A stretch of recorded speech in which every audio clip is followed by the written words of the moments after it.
harus panggil tukang listrik? Nggak bisa ya?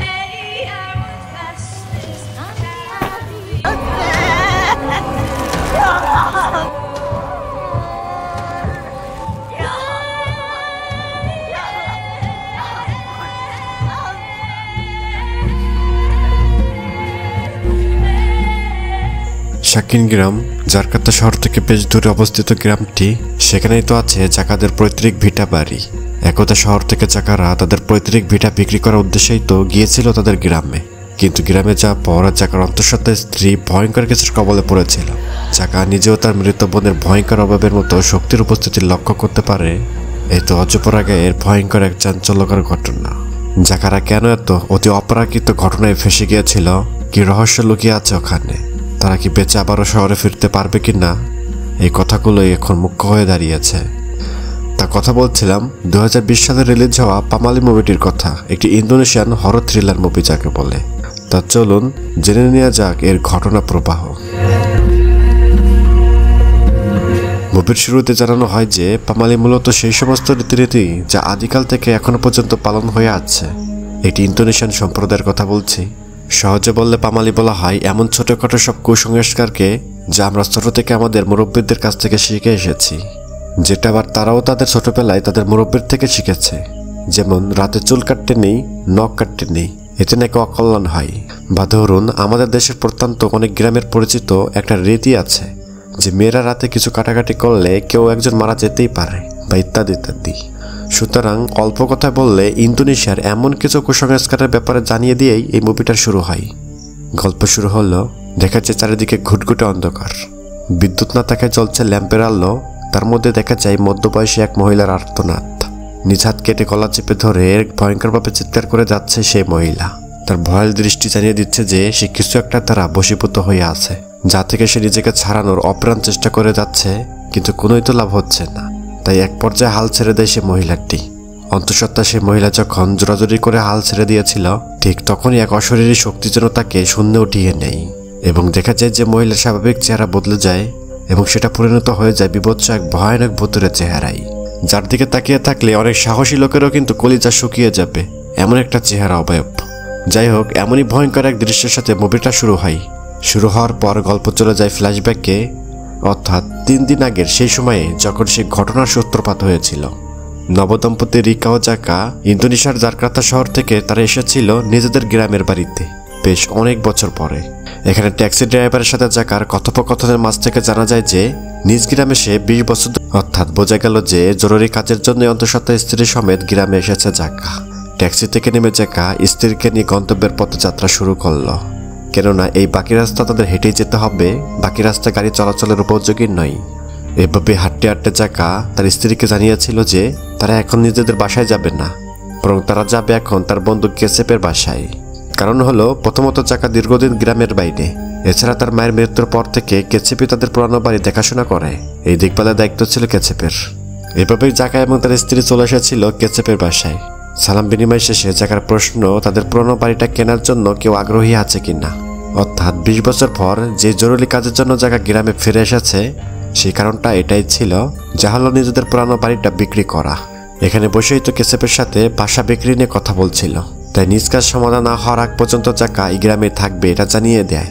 তাদের মধ্যকার আলোচনার মাঝে সেখানে আসে কেচেপের দাদি। সেখানে এসে জাকা ও তার স্ত্রীর সাথে কুশল বিনিময় করেন, কিন্তু তার স্ত্রীকে দেখা মাত্রই দাদি বলে ওঠেছে অন্তঃসত্ত্বা বা প্রেগনেন্ট মেয়েদের জন্য অনেক কিছু আছে, এই সমস্ত মেয়েদের অনেক সাবধানে চলা উচিত। এই সময়টায় মুরব্বীরা তোমাদের যা যা করতে নিষেধ করেন সেগুলো না করাই অনেক ভালো। অর্থাৎ কেচেপের দাদি এটাই বোঝাতে চাচ্ছিল যে এই অন্তঃসত্ত্বা অবস্থায় এতটা পথ ভ্রমণ করে এখানে আসাটা একদমই উচিত হয়নি। দাদির মুখে এই অদ্ভুত কথা শুনে কেচেপ বলে যে এরা তো এসেছে বাড়ি বিক্রি করার জন্য, বাড়িটা পরিষ্কার করতে হবে, অনেক কাজ মেরামত করতে হবে। এভাবেই কেচেপের বাসা থেকে বেরিয়ে নিজেদের পুরানো বাড়ির দিকে যাচ্ছে জাকা। গ্রামের পরিবেশ এবং সবকিছু শুনশান। তারা যখন বাড়িতে এসে পৌঁছায় চারপাশে চোখ বোলাতে থাকে, তবে মুখে কিছু না বললেও জাকার অঙ্গে ভঙ্গিতে এটা বোঝা যাচ্ছিল যে এই বাড়িতে কিছু একটা সমস্যা আছে, যেটা সে তার স্ত্রীকে এখনও জানায়নি। যাই হোক, কেসেপে ডাকে বাড়ির ভেতরে যায় জাকা, এবং সে এতক্ষণ এই জানালার সামনে দাঁড়িয়ে এক মনে দেখছিল। সেখান থেকে অতীতের আরেকটি গল্প শুরু হয়। অর্থাৎ গল্প চলে যায় সেই সময় যখন এখানে জাকার পরিবার বাস করত। দেখা যায় অল্প বয়সী এক মেয়ে যার নাম নেনদেন সেই জানালা দিয়ে বাইরে তাকিয়ে আছে। কিছুক্ষণ বাইরের দৃশ্য দেখার পর সে তো বিছানায় এসে বসে নিজের নখ কাটতে শুরু করেছিল। তখনই পেছন থেকে তার বাবা এসে বলে যে রাতের বেলায় নখ কাটতে নেই। তাছাড়াও তার মেয়েকে বলতে থাকে যে একজন সশস্ত্র অফিসার বা আর্মির স্ত্রীর জন্য তো আরও ধৈর্যশীল হওয়া উচিত। এতে করে বোঝা যায় যে নেনদেন ছিল বিবাহিতা। তার হাজব্যান্ড সেনাবাহিনীর কর্মকর্তা হওয়ার কারণে এই মুহূর্তে সে তো বাহিরে অভিযানে আছে। এই পর্যন্ত এসে পূর্বের গল্পকে মুলতবি রাখা হয় এবং মুভি ফিরে আসে বর্তমান সময়ে। দেখা যায় স্ত্রীকে নিয়ে সেই বাড়ির ভেতরে ঢুকেছিল জাকা। তবে বাড়িতে বিদ্যুৎ সংযোগ তো বিচ্ছিন্ন হয়ে আছে, এই মুহূর্তে বিদ্যুৎ চালানো সম্ভব নয়। কিন্তু কেসেপটা ঠিক করে দেওয়ার কথা বলে বাইরে চলে যায়। আগামীকালই বিদ্যুৎ সংযোগ মেরামত কাজ করা হবে। কেসেপ তো ঘর থেকে বেরিয়ে এই কাজের জন্য আরেকজনের সাথে কথা বলছিল, মানে একজন ইলেকট্রিশিয়ান খোঁজার ব্যাপারে কথা বলছিল এখানে। যে কথা শুনে ফেলে রিকা এবং কেসেপকে বলে আপনি না বললেন আপনি ঠিক করে দিবেন। তবে এখনই বিদ্যুতের সমাধান দিতে না পারায় কেসেপ তার গাড়ি থেকে জন্য কেরাসিনের টিন এনে দিল, যাতে করে আপাতত ল্যাম্প চালিয়ে রাতটা পার করা যায়। পরের দিন না হয় বিদ্যুৎ লাগানো যাবে। কিছুই করার নেই, তাই এভাবে ঘর দোর গুছিয়ে তার পরিষ্কার পরিচ্ছন্ন করার চেষ্টা করছিল, যাতে করে রাতে ঘুমানো যায়। কিন্তু শোয়ার আগে রিকা তার নখ কাটতে শুরু করেছিল, যা দেখে জাকা বলে যে রাতের বেলায় নখ কাটতে নেই, এতে করে কেউ একজন মারা যেতে পারে। রিকা জানাই একজন সাংবাদিক হয়েও তুমি এইসব কুসংস্কারে বিশ্বাস করো কেন? অর্থাৎ জানা গেল যে জাকা পেশায় মূলত একজন সাংবাদিক।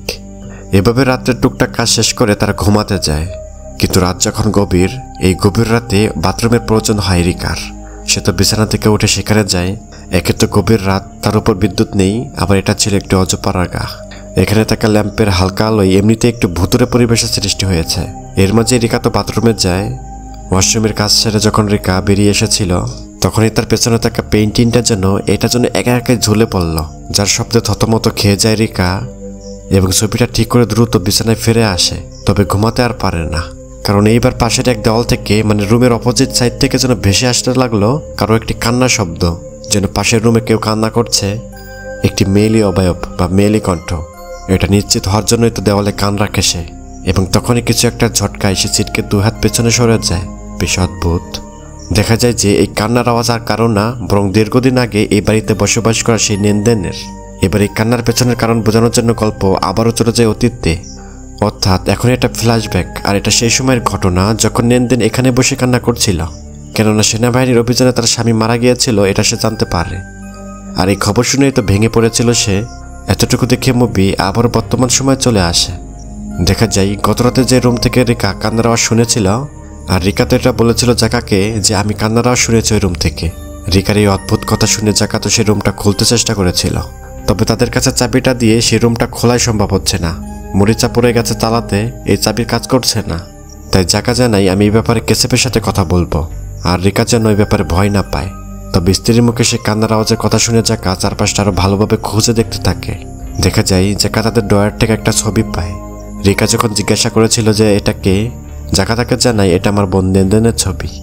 কিন্তু সেখানে আরও একটা অদ্ভুত করে ছবি থাকায় রিকা জাকাকে এই ছবিগুলো এখানে থাকার কারণ জিজ্ঞাসা করেছিল। রিকা জানতে চাইছে এরা কারা, যার উত্তরে জাকা জানায় যে সে এই ব্যাপারে কিছু জানে না তেমন। সে তো ছোটকাল থেকে এই বাড়ি থেকে চলে গিয়েছিল, তার কিছুই মনে নেই। তবে এখানে জাকা যেন কেমন নিশ্চিত যে তার বোনের সাথে খারাপ কিছু একটা ঘটেছিল যখন সে বাড়ি থেকে চলে গিয়েছিল। তাই আপাতত বাড়ি বিক্রি করার সময়টা আরও একদিন বাড়িয়ে নিয়েছিল জাকা, যাতে করে বাড়িতে থাকা জিনিসপত্র পর্যবেক্ষণ করে বা রিসার্চ করে সে তার বোনের সাথে ঘটে যাওয়া ঘটনাটা আরও ভালোভাবে জানতে পারে। দেখা যায় রিকা ও কেসেপ সহ অন্য স্থানীয়দের কাছে খুবই কৌশলে এই বাড়ি এবং লেনদেন সম্পর্কে জিজ্ঞাসা করতে শুরু করে তারা। কেসেপ তেমন কিছু জানায় না, শুধু বলে যে আমি ভাবতাম জাকার বাবা একজন সম্মানিত ব্যক্তি ছিলেন এবং জাকার বোন ছিল ছোটখাটো একজন গায়িকা।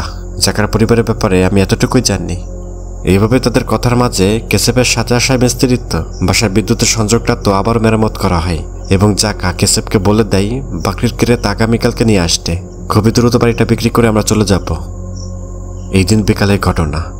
রান্নাঘরে একসাথে কাজ করছিল জাকা ও রিকা। তবে অন্তঃসত্ত্বা হয় স্ত্রীকে বেশি কাজ করতে দেয় না জাকা। তবে তখনই সে দেখে যে তার স্ত্রী তো বারান্দায় পায়চারি করছে। এখানে জাকা তো খুবই অবাক হয়, ভয়ও পায়। তাহলে রান্নাঘরে তার সাথে কে কাজ করলো এটাই ভেবে ভয়ে ভয়ে পেছনে তাকিয়েছিল জাকা, কিন্তু সেখানে তাকানোর পর দেখে সেখানে তো কেউ নেই। এই ঘটনার কারণে এই প্রথমবার সে বেশ ভালো রকমের ঘাবড়ে যায়। তাছাড়া এই বাড়ির ভয়াবহতা বুঝতে পারে জাকা। আর এই সব কিছু আর ভালোভাবে বোঝার জন্য জাকা এবার সে বাড়িতে থাকা কিছু রহস্যময় জিনিসপত্রের জন্য নিয়ে ঘাটাঘাটি শুরু করে। তবে তার চেয়েও বেশি রহস্যের বিষয় হয়ে যায় লেনদেনের সে ঘটনা আর সে রুমটা, যে রুমটা তারা এখনো খুলে দেখতে পারছে না। তাই রিকা বলে যে এই বিষয়টা অদ্ভুত না, তুমি বললে যে তোমার বোনের সাথে খারাপ কিছু ঘটেছিলে, আর এখন শুধু তার রুমটা ছিলগালা করা, তালাবদ্ধ, রুমটা তো খোলাই যাচ্ছে না। তাই জাকা বলে যে আমি কেসেবকে বলে দিয়েছি সে কালকে এই রুমটা খোলার ব্যবস্থা করে দিবে। তবে গল্পের এই মুহূর্তে জাকা ও রিকা না জানলেও দর্শকদের জানানোর জন্য গল্প এখান থেকে আবার অতীতে চলে যায় এবং জাকার বোন নেনদেনের সাথে আসলে কি হয়েছিল সেটা দেখানো হয়। এবার দেখা যায় স্বামীর শোকের জন্য পুরোপুরি পাগল হয়ে যায় নেনদেন। দিশেহারা অবস্থা, মানসিক অবস্থা একেবারে এলোমেলো। এমনকি তার স্বামী যে মারা গেছে এটাও সে বিশ্বাস করে না এখনো। সে বলতে থাকে যে তার স্বামী নাকি আবারও ফিরে আসবে, সে মরেনি। মোট কথা সে পুরোপুরি মানসিক ভারসাম্যহীন হয়ে পড়ে। নিজের মেয়ের এই অবস্থা দেখে মায়ের মনে তো রক্তক্ষরণ হতে থাকে। সে তো খুবই কষ্ট পাচ্ছে, কিন্তু রক্তচক্ষু ছিল তার বাবার। সে খুবই কঠোর। মেয়ের এই অবস্থাতে তার সঙ্গ দেওয়ার চেয়ে তার কাছে বেশি গুরুত্বপূর্ণ হয়ে উঠেছিল তার সামাজিক সম্মান। গ্রামবাসী যাতে জানতে না পারে তার মেয়ে পাগল হয়ে গেছে, এই কারণেই তো নেনদেনের বাবা তাকে ঘরবন্দি করে রাখে, শিকল দিয়ে বেঁধে রাখে, অর্থাৎ বাইরে থেকে তালা দিয়ে শিকল পরিয়ে সেই রুমে আটকে রেখেছিল। আপাতত এতটুকু দেখিয়ে গল্প আবারও বর্তমানে ফিরে আসে এবং সে রাত্রে আরও একবার ভৌতিক অভিজ্ঞতার মুখে পড়ে রিকা। এমনকি সে নিজের বিছানায় এক মৃত লাশের বিভৎস চেহারা দেখতে পায়, যা দেখে স্বাভাবিকভাবেই অনেক বেশি ভয় পেয়ে যায় রিকা। এদিকে জাকা তখন এক মনে নেনদেনের জন্য তার মায়ের লিখে যাওয়া ডায়েরিটা পড়েছিল। এই ডায়েরিতে ছিল তার মায়ের লেখা, যেখানে তার মা নেনদেনের সাথে ঘটে যাওয়া কিছু ঘটনা এখানে লিপিবদ্ধ করে রেখেছিল। ভয় পেয়ে রিকাও সেখানে চলে আসে এবং সে তো ভয়ঙ্কর কিছু দেখেছে। এখানে রিকা তো জাকার পাশে বসে তার কাছে জানতে চায় তার পরিবার ব্যাপারে কোনো কিছু মনে পড়ছে কিনা। তখন জাকা বলতে শুরু করে যে সেই সময় আমার বয়স ছিল মাত্র 5 বছর। আমার দাদি আমাকে নিয়ে যায় এখান থেকে, কিন্তু আমি বাবা মার কাছে অনেক কান্নাকাটি করেছিলাম এখানে থাকার জন্য, কিন্তু তারা আমাকে রাখেনি কোনো একটি কারণে। তাই পরিবারের ব্যাপারে জাকা কোনো কিছুই মনে করতে পারে না, এটাই বলেছিল রিকাকে। কিন্তু রিকা এখানে বুঝতে পারে যে জাকা সব কিছু জানে, কিন্তু সে বলতে চায় না। এভাবে পরের দিন সকালে দেখা যায় জাকা সেই রুমটা জানালা দিয়ে কিছু একটা দেখার চেষ্টা করে, কিন্তু এখানে স্ত্রীর মতো সেও কিছু একটা ঝটকা খেয়ে নিচে পড়ে যায়। মানে তার সাথে অদ্ভুত একটা ঘটনা ঘটে। এদিকে রিকার সাথে ঘটে যায় আরেকটি ভৌতিক ঘটনা। একই সময়ে রিকা যখন নিজের চুল কাটছিল, ঠিক তখন এক অদ্ভুত অবয়ব যেন তার পেছন থেকে দেখতে থাকে। এক পর্যায়ে যেন একা একাই তার চুল কাটতে থাকে। এটা দেখে তো ভয়ে জাকার কাছে ছুটে এসেছিল রিকা। তার সাথে অদ্ভুত কিছু ঘটনা ঘটে গেল এই মুহূর্তে। জাকাকে বলা হয় সবই, আরও বলা হয় খুব দ্রুতই এই সব কিছুর সমাধান করতে। ওইদিকে তাদের মধ্যকার কথোপকথনের মাঝে চেপে নিয়ে আসে মিস্ত্রি সেই রুমের দরজাটা খুলে ফেলে। জাকা তো সেখানে আগেই প্রবেশ করে। দেখা যায় এলোমেলো রুম, বিক্ষিপ্ত জিনিসপত্র, অগোছাল অবস্থা, সাথে মোটা একটা শিকল। এই শিকলটা দেখে তো জাকা বুঝে যায় তার বোনের উপর এখানে কি মানসিক অত্যাচারটাই না হয়েছিল। গল্পের এই মুহূর্তে থেকে মুভি তো আবারও অতীতে ফিরে যায়, যেখানে দেখানো হয় যে নেনদেনকে বেঁধে রাখা হয়েছে। সে পাগলের মতো হয়ে গেছে, তার অবস্থা খুবই বিভৎস। মেয়ের এই কষ্ট সহ্য করতে না পেরে তো একসময় তার মা এই রুমটাতে সুযোগ মতো প্রবেশ করেছিল। এভাবে নেনদেনের পা থেকে শিকলটা খুলে দেওয়া হয়। নেনদেনের মা জানায় যেখানে ইচ্ছে চলে যেতে পারো। খুবই কান্না করছিল এখানে নেনদেনের মা। এরপরে সেখানে কি ঘটেছিল এখনই দেখানো হয় না এবং গল্প চলে আসে বর্তমানে। আর তাছাড়া এতক্ষণে রুম কিন্তু গোছানো প্রায় শেষ। এই রুমের এক কোণে জায়গায় একটা চিরকুট পায়, একটা চিঠি। এদিকে রিকা মিস্ত্রির কাছ থেকে এই বাড়ির ব্যাপারে আরও কিছু তথ্য জানতে পারে। রিকা জানতে পারে যে এই বাড়ি থেকে যে রহস্যময় জিনিসগুলো তারা পেয়েছে সেগুলো মূলত গ্রামবাসীরাই এই বাড়িতে এনে রেখেছিল এক অতৃপ্ত আত্মাকে নাকি সন্তুষ্ট করার জন্য। অনত্যা সে আত্মা নাকি গ্রামবাসীদের নানানভাবে কষ্ট দিত। কিন্তু মিস্ত্রি যে এত কিছু গোপন কথা রিকাকে জানিয়ে দেয়, এজন্য কেসেব যেন একেবারেই চুপ। এমনকি কেসেব ইশারা ইঙ্গিত দিয়েছিল মিস্ত্রিকে সে যেন এসব ব্যাপারে আর কিছু না বলে। এখানে কেসেব যেন বারবার বলছিল আমি কিছুই জানি না। মানে কেসেব চাচ্ছে এই বাড়ির ভুতুরে রহস্য জাকা যেন না জানে। কিন্তু রিকা যেহেতু বারবার জিজ্ঞাসা করছিল, এবার বাকি ঘটনা কেসেব বলতে শুরু করে। আচ্ছা, ঘটনা হলো পায়ের শিকল খুলে দেওয়ার পর সে রাত্রে নেনদেনের মা তার রুমে যায়, কিন্তু গিয়ে দেখে তাকে আর খুঁজে পাওয়া যায় না। এভাবে তাকে যখন খুঁজতে বাহিরে এসে কান্নাকাটি করছিল, হইহুল্লা লেগে যায়। তখনই নেনদেনের মা দেখে যে তার মেয়ে নেনদেন একটি গাছের ডালের উপর বসে আছে, অর্থাৎ সে কেমন যেন আত্মহত্যা করতে চাইছে। এখানে তার মা অনেক অনুনয় বিনয় করেছিল তাকে নিচে নামাতে, কিন্তু সে ভয়ঙ্করভাবে মায়ের সামনে এই গাছে ঝুলে পড়ে, গলায় তো ফাঁস নিয়ে পড়ে এবং এভাবে আত্মহত্যা করে। ঘটনা শুনে এবার একই সাথে জাকা ও তার পরিবারের উপর যেন রেগে যায় রিকা তো খুবই রেগে যায়, কারণ সেটা মনে করে যে পরিবারের সম্মান বাঁচাতে জাকা ইচ্ছা করেই তাকে এই সমস্ত ঘটনা বলেননি, তার সাথে গোপন করেছে। আর এটা সত্য যে জাকা এসব জেনেও তাকে বলেননি, কারণ এই সমস্ত ভয়ঙ্কর ঘটনা বললে রিকা অবশ্যই তাকে এই বাড়িটা বেচতে দিত না। আর এমনটা হলে তাদের জীবন চলা কঠিন হয়ে পড়বে। মানে এই মুহূর্তে জাকার খুবই টাকার প্রয়োজন। তাই এখানে জাকা রিকাকে বলে যে এই বাড়িটাই আমাদের একমাত্র আশা, এখন অন্য কিছু নিয়ে মাথা ঘামানোর সময় নেই। আমাদের এই বাড়িটা বিক্রি করতেই হবে। রিকা বলে যে এই বাড়ির কথা ভুলে যাও, চলো আমরা শহরে ফিরে যাই, নতুনভাবে আবারও সবকিছু শুরু করি। আমার বাবাও আমাদের সাহায্য করতে পারবে। তাছাড়া তোমাদের এই বাড়িটা তো অনেক সমস্যা রয়েছে, এর সাথে জড়িয়ে থাকা আমাদের একদমই উচিত হবে না।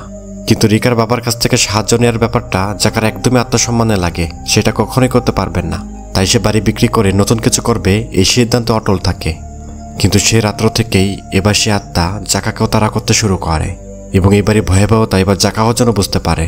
সচক্ষে দেখতে পারে কিছু অদ্ভুত ঘটনা, এমনকি অবস্থা এতটা ভয়াবহ হয়ে যায় যে জাকা ও রিকা দুজনে একই সাথে চোখের সামনে বিভৎস ভয়ানক সকল দৃশ্য দেখতে থাকে। জাকাকে টোপ দিয়ে কৌশলে বাড়ির বাইরেও নিয়ে আসা হয়, মানে সে আত্মাই করে এটা। তাছাড়া জাকাকে বাহির থেকে বের করে রিকাকে তো ঘরের ভেতরে দরজা লাগিয়ে দেয়, যাতে করে রিকা ও জাকা যেন কেউ কারো সাহায্য করতে না পারে। একজন তো ঘরের ভেতর, আরেকজন তো ঘরের বাইরে। ঘরের ভেতর অন্ধকার, সেই রুমে তখন রিকা পুরোপুরি একা। এখানে নেনদেন ভয়ানক প্রেতাত্মার সাথে, এবং রিকা ছিল গর্ভবতী। যখনই সে ভয়ানক সত্তা শিকল দিয়ে রিকাকে কিছু করতে যাচ্ছিল, ভাগ্যক্রমে জানালা ভেঙে জাকা তো ভেতরে চলে আসে। রিকাকে শান্ত করা হয়, তাকে একটা কাগজ দেখিয়ে বললে এই বাড়িতেই তো ঘুরে বেড়ায় নেনদেন রূপী ভয়ানক কোনো শয়তান, সে আত্মাকে বা সে সত্তাকে আমাকে শান্ত করতে হবে। অর্থাৎ কাগজে দেখানো পদ্ধতি মতো তারা রিচুয়াল করার প্রস্তুতি নিতে থাকে। দেখা যায় নেনদেনের ভয়ঙ্কর আত্মা বা এই ভয়ানক অবয়ব যেন রিকার উপর ভর করে, রিকার ভেতরে প্রবেশ করেছিল। আর ঠিক তখনই জাকার অতীতের ঘটনা মনে পড়তে শুরু করে, যখন জাকা ছোটবেলায় একবার নিজের বোনকে কিছু একটার জন্য রিচুয়াল করতে দেখে ফেলেছিল। জাকা তখন তার বাবা মাকে এটা বলেও দিয়েছিল। তার বাবা মা যখন এটা টের পেয়ে যায়, তার বাবা তো আবারও নেনদেনকে শিকলে বেঁধে রেখেছিল। এই ঘটনা এখন মনে পড়ার কারণ হলো জাকা বুঝতে পারে যে তার উপর তার বোনের একটা পুরনো ক্ষোভ রয়েছে। হয়তো এই কারণে সে এখন তার পরিবারের উপর হামলা করছে। কারণ হলো সেদিন জাকাকে নেনদেন বলেছিল আমার শিকল খুলে দাও, কিন্তু শিকল খুলে দেওয়ার কথা বললেও জাকা ভয় পেয়ে সেখান থেকে পালিয়ে গিয়েছিল। এখন বোনের রিচুয়াল করা সেই জায়গাটা মনে পড়ে, জাকা তো সেখানেই যায় তার অতীতের কালো স্মৃতির চয়ন করতে। তবে এতে করে আবারও একা হয়ে পড়ে তার স্ত্রী রিকা। এবং এখন দেখা যায় মুভি যে সিনটাতে শুরু হয়েছিল সেই একই সিনটাই আমরা আবারও দেখতে পাই। অর্থাৎ দেখা যায় রিকার উপর পুরোপুরি নিয়ন্ত্রণ নিয়ে ফেলেছিল, তাকে যেন শূন্য উঠিয়ে ফেলে, তার চেহারাটায় যেন বিভৎস ভাব। অর্থাৎ রিকার উপর পুরোপুরি নিয়ন্ত্রণ নিয়ে তাকে শূন্য উঠিয়ে ফেলে আর তার চেহারাকে বিভৎস করে দেওয়ার এই ব্যাপারটা। কিন্তু অন্যদিকে রিচুয়ালের জায়গায় গিয়ে নেনদেনরূপী ভয়ঙ্কর আত্মাকে শান্ত করার জন্য যা যা করতে হবে সেগুলো তো জোগাড় করে ফেলে জাকা। আর কি কি লাগবে সেগুলো তো ডায়েরিতে লেখা ছিল, তার মায়ের লিখে গিয়েছিল অতীতে, এবং একাই রিচুয়াল করতে শুরু করে জাকা। এক পর্যায়ে সবকিছু শান্ত হয়ে যায়। জাকা ভেবে বসে যে হয়তো তার রিচুয়ালের কাজ হয়েছে, নেনদেনরূপী ভয়ঙ্কর আত্মা শান্ত হয়েছে, তাই সে দৌড়ে নিজের স্ত্রীর কাছে চলে যায়। কিন্তু রিকার ভেতরে ভর করে থাকা নেনদেনের আত্মা অথবা ভয়ঙ্কর কোনো কিছু জাকার উপরও হামলে পড়ে। কিন্তু হাজারো কষ্টের সত্ত্বে স্ত্রীকে শক্ত করে বুকে জড়িয়ে রাখে জাকা, যার ফলে এইভাবে অনেক সময় ধস্তাধস্তি হয়। আর এক পর্যায়ে দেখা যায় রিকার শরীর থেকে বের হয়ে যেতে বাধ্য হয় নেনদেনের ভয়ঙ্কর আত্মা, এবং সুস্থ স্বাভাবিক হয়ে যায় জাকার স্ত্রী রিকা। মানে এখানে বোঝানো হয়েছে জাকা যখন রিচুয়াল করলো তখন তার বোনের আত্মাটা এখান থেকে মুক্তি পায় বা চলে যায়। এই বাড়ির গোমট অন্ধকার বা জিনের প্রবলেমটা সলভ হয়ে যায়। এভাবে পরের দিনে বাড়ি কেনার জন্য ক্রেতা আসে। আর দ্রুত সময় নষ্ট না করে জাকা তো খুব দ্রুতই কাগজপত্র লোকটার হাতে দিয়ে দেয়, তাকে বুঝিয়ে দেয়। অবশেষে বাড়িটা বিক্রি করতে পারায় জাকাকে সবাই খুশি হয়। এভাবে জাকা গ্রাম থেকে ফিরে যাবে, সে শহরে যাচ্ছে, গাড়িতে করে নিজের ঠিকানায় ফিরে যাচ্ছে। তবে সে বাড়িটা ছেড়ে আসলেও তার মায়ের লেখা ডায়েরিটা নিজের সাথে নিয়ে আসে জাকা, যেখানে লেখা ছিল, এবং জাকা দেখতে পায় যে জাকাকে নিজের সাথে না রাখার জন্য তার মা ক্ষমা প্রার্থনা করছেন। কারণ সেই সময় সে নিজের মেয়েকে সুস্থ করে তোলার দিকে বেশি ফোকাস করেছিল, এজন্য জাকাকে দূরে পাঠিয়ে দেওয়া হয়েছিল। তবে এর চেয়ে বেশি চমক লাগানো আরেকটি বিষয় হচ্ছে নেনদেন কিন্তু সেই সময় গর্ভবতী ছিল। কিন্তু নেনদেন যখন গলায় ফাঁস নিয়ে মারা গিয়েছিল তার বাচ্চাটাও কিন্তু বাঁচেনি, মারা যায়। এবং সবশেষে নেনদেনের জীবনের এমন করুণ পরিণতির জন্য তার মা দায়ী করেন তার নিয়ম মেনে না চলাকে। মানে সে রাতে নখ কাটত, চুল কাট, এই সব কিছুরই কুফল একসময় সে ভোগ করছে চরমভাবে। যাই হোক, সবকিছু ভাবতে ভাবতে তার গন্তব্যে পৌঁছায়। কেসিপের সে বৃদ্ধা দাদির সাথেই তার আবারও সাক্ষাৎ হয়। কিন্তু তখনই দেখা যায় যে রিকার গর্ভের স্থান দিয়ে অজরের রক্ত ঝরছে। অর্থাৎ এটাই গল্পে বুঝিয়ে দেওয়া হয় যে নেনদেনের মতো রিকাও তো এই গ্রামে প্রবেশ করে রাতের বেলায় নখ কেটেছিল, চুল কেটেছিল। মুরব্বীদের প্রথাগত নিয়মটা সে মেনে চলেননি, তাই এখন নেনদেনের মতো তাকেও হয়তো ভোগ করতে হতে পারে তার নির্মম পরিণতি। এমনই এক অদ্ভুত এবং ডার্ক মেসেজের মাধ্যমে শেষ হয় পামালের মুভির গল্প, শেষ হয় এক নির্মম পরিণতির করুণ গল্প। তা কেমন লেগেছে ভিডিওটা জানিয়ে দিন কমেন্টে, ভালো লাগলে শেয়ার করিয়েন। এখানে বিদায় নিচ্ছি, অবশ্যই ভালো থাকবেন।